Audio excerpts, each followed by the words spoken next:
If you haven't gone apple picking yet this year, this is what you've missed.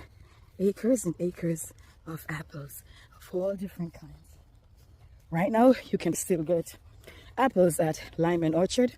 They're open until mid-November, and they do have a lot of apples left, but they're all the way in the back.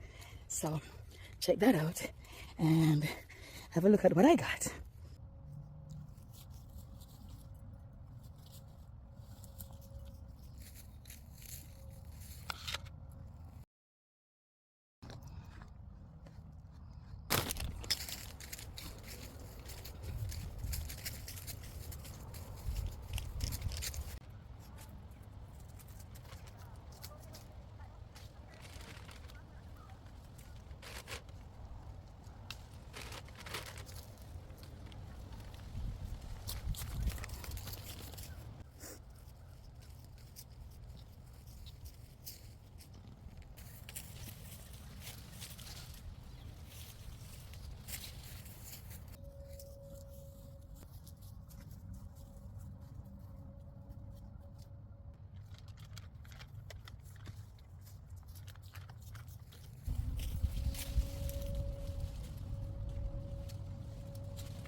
I could have stayed there all day just picking apples and eating and enjoying the nature, but the park was closing at 5 and I had to leave. I got there late because I had to work first. But all around it is just so beautiful. Even this lake here and this little lovely structure up on this hilltop. But now let us go and check out the bakery.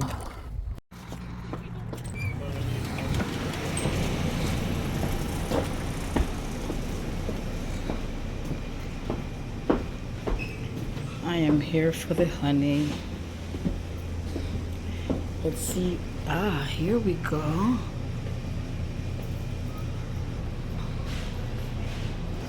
I have been without my voice for about a week and I've thrown everything at it, including the honey I have, so I figured maybe I needed some new honey.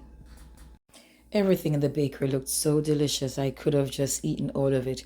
Except if you know me, I don't love sugar, so I would not eat any of it. But it looked so delectable.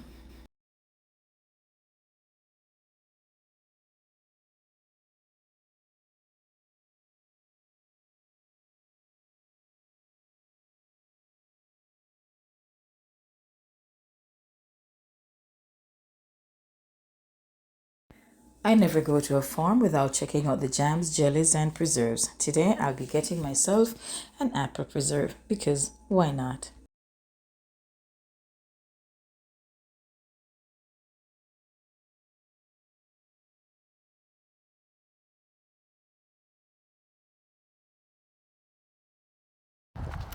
And if the store wasn't adorable enough, you can come outside and sit by the water.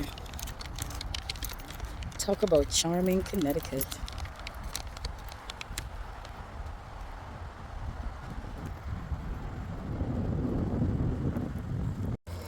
Then finish off the day by having your lunch overlooking the water. Or working, as in my case. Lyman Orchard is more than just apples. It is huge. Not only does it have a golf course, it has pumpkin patch, it has corn maze, and here you see it had a horror house. It also has a really great restaurant overlooking the golf course, and it has a bakery and farmers market. If you miss apple picking season 2024, you can catch it next year. Take the kids, take the fam, go by yourself. One thing about me, I am going to have a whole lot of fun whether I'm by myself or I'm with someone. This time, I was by myself. I thank you for coming along with me. I wasn't alone because I had you with me. I'm Gail. Thanks for watching.